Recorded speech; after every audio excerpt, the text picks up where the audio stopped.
Hi guys! Good morning and welcome back to my channel. Today, gagawa po tayo ng low carb or keto friendly creamy yema cake. Ang kailangan po natin ay in a clean bowl, maglagay lang ng 1/2 cup of homemade coconut flour, 1 teaspoon of baking powder, at maglagay din tayo ng 4 sticks of equal gold at ihalo lang po ang sweetener sa dry ingredients. Mix all dry ingredients and make a well in the center. To the well, add in liquid ingredients. Let's start with 2 eggs, 1/3 cup of all-purpose cream, at simutin lang natin ang dumikit.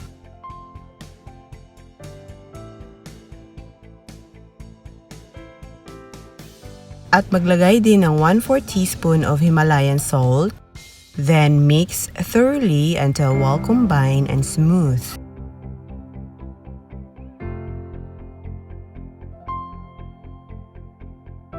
At habang nagmi-mix tayo ng ating cake batter mixture, sa hindi pa po nakapag-subscribe, please subscribe to my channel and don't forget to hit the bell button and please click all para lagi po kayong ma-notify whenever I release a new video.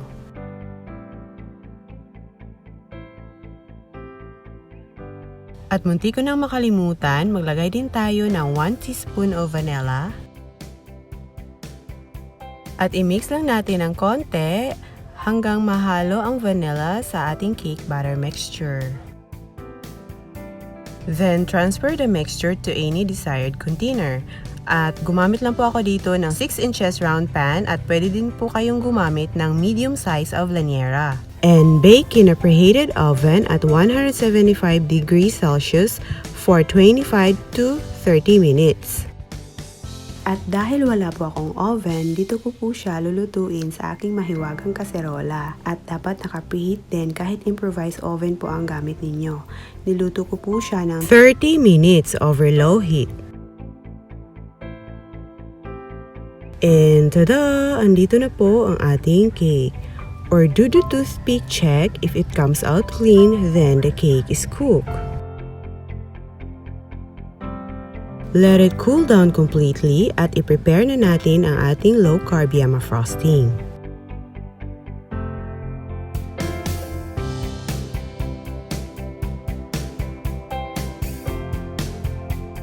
In a pan, just combine 2/3 cup of low carb condensed milk. At para po sa low carb condensed milk recipe, pwede niyo pong i-check ang description box. Ilalagay ko po doon ang link. 1 egg yolk. At i-turn on na natin ang stove into low heat. Mix and stir occasionally, then cook the mixture over low heat.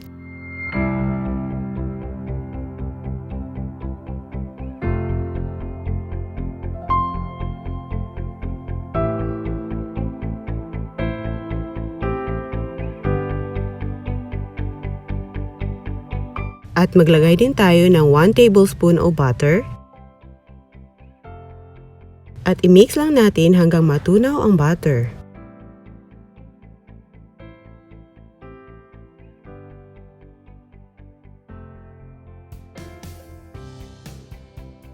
At maglagay din tayo ng 1 teaspoon of vanilla. Then mix thoroughly.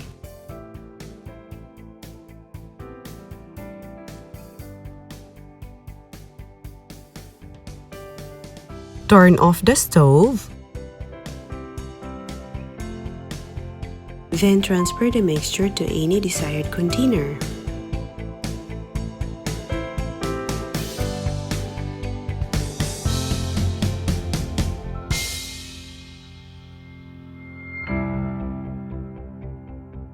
Let it cool down for 5 to 10 minutes bago natin i-frost sa cake.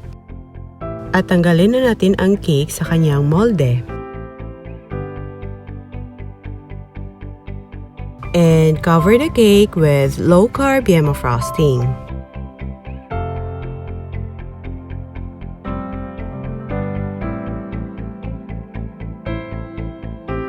top with grated cheese. And tada! Andito na po ang ating low carb or keto friendly creamy yema cake. So ayan guys, kung napapansin nyo po na 2 eggs lang po ang gamit ko dito sa ating cake dahil 2XL size of eggs po kasi yon. Whereas dun sa ating low carb ube yema cake na 3 eggs po ang gamit ko dahil medium size of eggs kasi ang gamit ko doon. And for the low carb ube yema cake, please check the description box. Ilalagay ko po doon ang link. At kung napapansin nyo po, hindi na po ako nagdagdag ng sweetener doon sa ating low carb yema frosting dahil low carb condensed milk po ang gamit ko doon. And for the low carb condensed milk recipe, please check the description box. Ilalagay po doon ang link. At kung napapansin nyo uli po na medyo madilim po ang ating kuha dito sa ating low carb yema cake dahil nasa loob kasi ako ng bahay nang kinunan ko siya ng video. At ito naman po ang kuha sa labas ng bahay. So ayan, tingkad po ang kulay niya, napaka-creamy and cheesy po.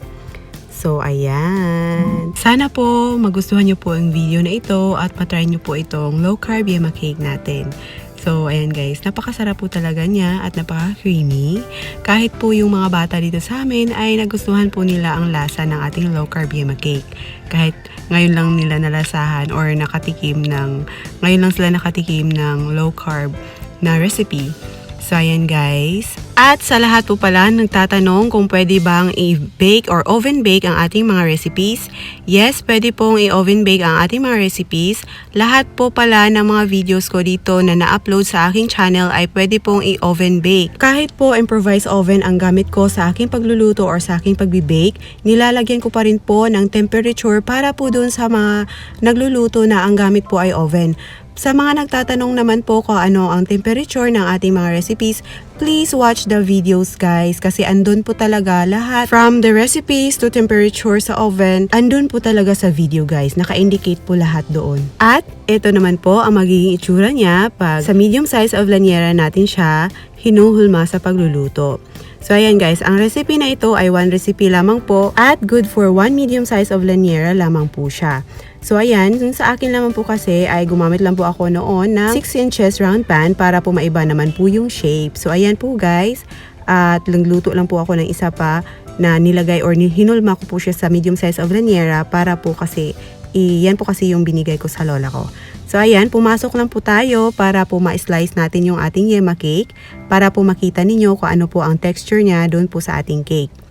So ayan guys. At kung bago ka pa dito sa aking channel, please subscribe to my channel and don't forget to hit the bell button and please click all para lagi po kayong ma-notify whenever I release a new video.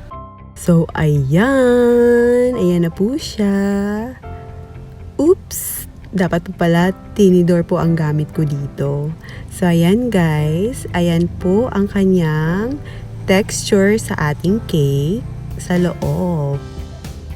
Ayan. So, napakaganda po. Hindi po siya basa. Sana po matry nyo po ito sa inyo. At ito naman po ang ating list of ingredients.